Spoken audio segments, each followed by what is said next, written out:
Halo semua, tahukah kamu kurikulum itu apa? Menurut S. Nasution, kurikulum merupakan suatu rencana yang disusun untuk melancarkan proses belajar mengajar di bawah bimbingan dan tanggung jawab sekolah atau lembaga pendidikan beserta staf pengajaran. Menurut Crow and Crow, sebagaimana yang dikutip oleh Omar Hamali, kurikulum adalah rancangan pengajaran atau sejumlah mata pelajaran yang disusun secara sistematis untuk menyelesaikan suatu program untuk memperoleh ijazah. Setelah kita tahu apa itu kurikulum, kita akan membahas mengenai pengembangan kurikulum. Lalu, apakah itu pengembangan kurikulum? Menurut Audrey Nichols dan Howard Nichols, bagaimana dipahami oleh Omar Hamali, bahwa pengembangan kurikulum adalah perencanaan kesempatan-kesempatan belajar yang dimaksudkan untuk membawa siswa ke arah perubahan-perubahan yang diinginkan dan menilai sampai di mana perubahan dimaksud telah terjadi pada diri siswa. Menurut Lias Hasibun, mengungkapkan bahwa komponen-komponen kurikulum terdiri dari 4 komponen. Apa aja sih komponen kurikulum itu? 1. Tujuan. Nah, tujuan adalah komponen kurikulum yang menjadi target atau sasaran yang mesti dicapai dari melaksanakan suatu kurikulum. Tujuan kurikulum terdiri dari 3 macam. Yang pertama, tujuan jangka panjang. Yang kedua, tujuan jangka menengah. Dan yang ketiga, tujuan jangka pendek. Nah, yang kedua yaitu isi dan materi. Komponen materi adalah komponen yang didesain untuk mencapai komponen tujuan.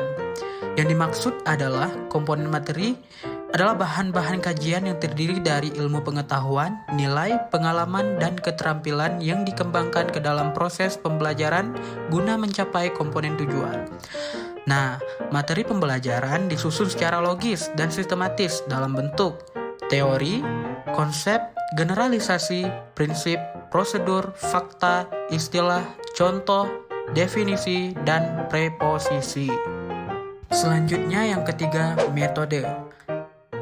Metode merupakan komponen yang memiliki peran sangat penting sebab berhubungan dengan implementasi kurikulum. Strategi merujuk pada pendekatan dan metode serta peralatan mengajar yang digunakan dalam pengajaran. 4. Evaluasi. Komponen evaluasi adalah komponen kurikulum yang dapat diperbandingkan seperti halnya penjaga gawang dalam permainan sepak bola loh. Yang mana memfungsikan evaluasi berarti melakukan seleksi terhadap siapa yang berhak untuk diluluskan dan siapa yang belum berhak diluluskan. Karena itu, siswa yang dapat mencapai target yang berhak untuk diluluskan, sedangkan siswa yang tidak mencapai target tidak berhak untuk diluluskan.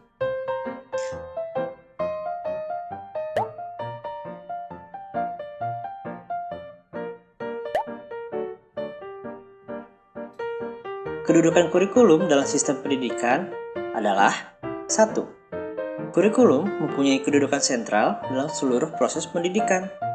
Kurikulum bertujuan sebagai arah, pedoman, atau sebagai rambu-rambu dalam pelaksanaan proses pembelajaran atau yang kita sebut juga dengan belajar mengajar. Kurikulum mengarahkan segala bentuk aktivitas pendidikan demi tercapainya tujuan-tujuan pendidikan.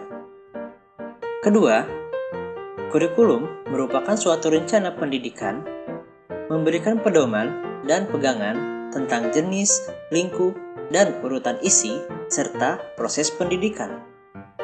Ketiga, kurikulum merupakan suatu bidang studi yang ditekuni oleh para ahli atau spesialis kurikulum yang menjadi sumber konsep-konsep atau memberikan landasan-landasan teoritis bagi pengembangan kurikulum berbagai institusi pendidikan.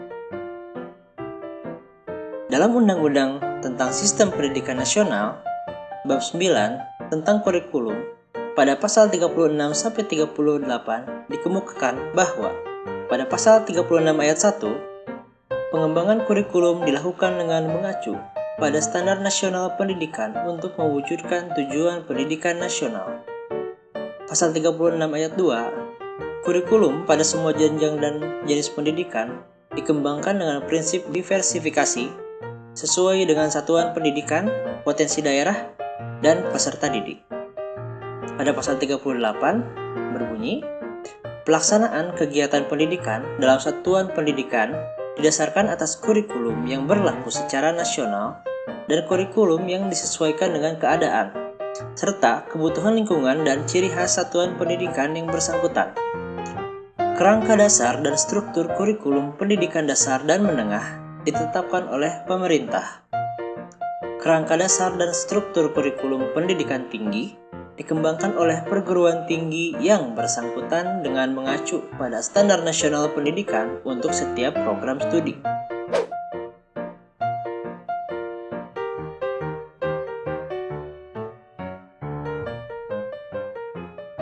Pengembangan kurikulum harus dilakukan dengan berlandaskan hal-hal berikut. Pertama, landasan filosofis yang mencakup nilai-nilai yang melandasi dan membimbing ke arah pencapaian tujuan pendidikan yang sebenarnya. Kedua, landasan sosiologis. Pada dasarnya, pendidikan merupakan proses sosialisasi yang melibatkan cara berpikir, kebiasaan, cita-cita, dan budaya. Sehingga hal-hal tersebut perlu dipahami sebelum melakukan pengembangan kurikulum. Ketiga, landasan historis. Pengembangan kurikulum harus mengacu pada pengalaman pendidikan di masa lalu, saat ini, dan gambaran di masa depan, sehingga dapat menghindari kesalahan di masa lalu dan mempersiapkan pendidikan yang lebih baik di masa yang akan datang. Terakhir, landasan psikologis yang meliputi upaya membentuk pola interaksi dan perilaku sosial untuk memajukan prinsip belajar mengajar yang melibatkan perilaku guru dan peserta didik. Pelaksanaan kurikulum sangat berpengaruh dalam kemajuan pendidikan, sehingga perlu dilakukan pengembangan secara bertahap dengan selalu memperhatikan komponen, peran, dan landasan yang ada agar terselenggara pendidikan yang lebih baik untuk melahirkan generasi terbaik bangsa.